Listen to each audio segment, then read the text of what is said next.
Hey, welcome back to another episode of LLC with me, David Wintzer. Thanks for coming. Thanks for joining. Thanks for tuning in today. Much appreciated. You guys that are listening, if you haven't already, please rate and review this. It means a lot to me. It goes a long ways. I'm just trying to grow this thing organically, and that algorithm likes it. So hit it up. Give me those stars. Drop those stars. As we know, construction is undefeated. Life is undefeated. Life totally is undefeated. I mean, I thought Tiger Woods was going to be on today's podcast, and he ended up not showing. And that's how it goes in life sometimes. Life's undefeated. It's going to trick you. And we all know construction's undefeated. And that's why I've decided I'm going to start this little segment called Construction is Undefeated. I think I'm going to call it CIU. Construction is Undefeated. So CIU is going to be like a little segment I'm going to do. Like once a week, I'm going to give you like a 5-10 minute stupid little story of something that happened on our job sites and how construction's just undefeated. It's going to continue to work your ass, and you're not alone. So if you're going through some shit right now, I'm just going to start sharing the shit because we all, as contractors, go through it because, yeah, construction's going to keep swinging. It's going to keep jabbing. Boom, get you undefeated. So that being said, the construction undefeated this week is we're doing a remodel. This is actually our first remodel. And so we decided, we're going all the way down to the sheeting. So we're leaving the original joist and we're going all the way down to the sheeting. So we go down to the sheeting, tear it all out. And as winter's coming, so the owner lives in a detached garage behind the house. And the hot water heater, the internet, the sewer are all running through the crawl space of the house that we are under construction on to his garage. So they're pipes that are in use. And so we knew that going into the winter.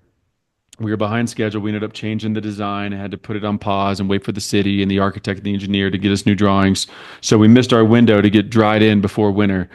So we knew these pipes were going to be exposed. And we went to to Home Depot and got heat tape and wrapped it around the pipes.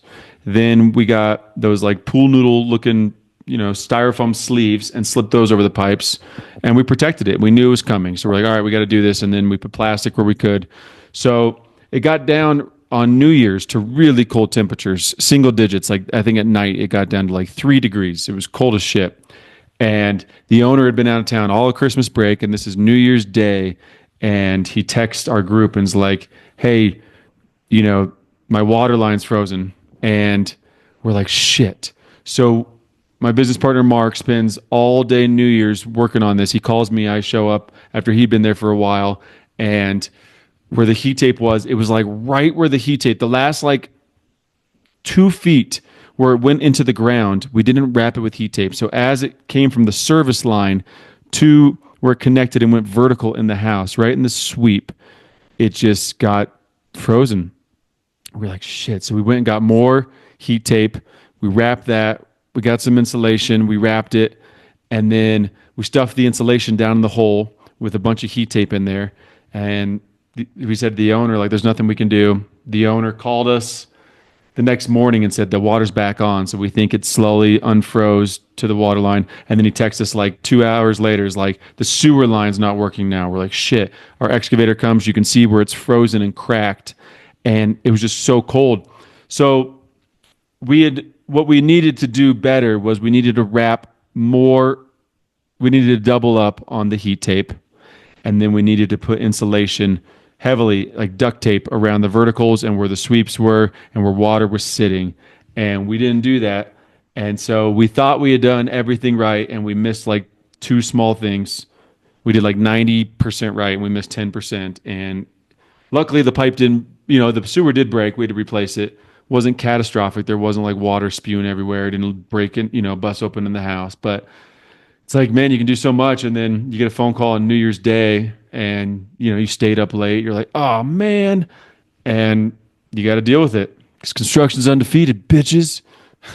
That's all it is. That's my little story. So if you're out there in construction, you're getting kicked from time to time. You're getting jabbed right now, probably. You're just like taking it to the teeth. Your business partner, you were bad at. They're not doing their part. Your plumber isn't showing up. You just had a leak in a house. Shit, you're in California right now, and you're dealing with fires halfway through framing, and maybe you didn't have the right insurance on the house or whatever's happening. There's so many circumstances where construction can kill you, or it can just freeze a water line. You get lucky, and 2 days later it's working again, and everything in between. Product shows up late, doesn't show up at all. The wrong product shows up.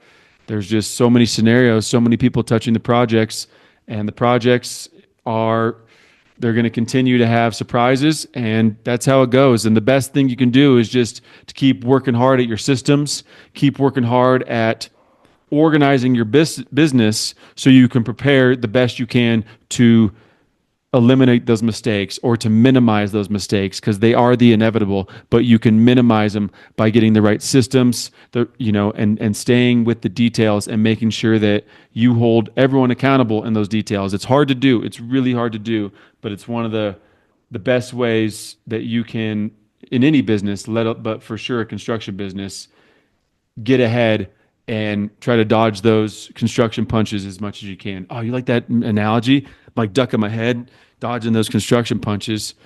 Undefeated. We'll KO it though. We'll get it. Maybe one day, 200 years from now. That's all I got. Construction is undefeated. First episode in the books of the new segment. Stay tuned next week. You know the deal. T-Dub, Eldrick T-Dub is going to be on the podcast. That's all I got. Talk to you soon.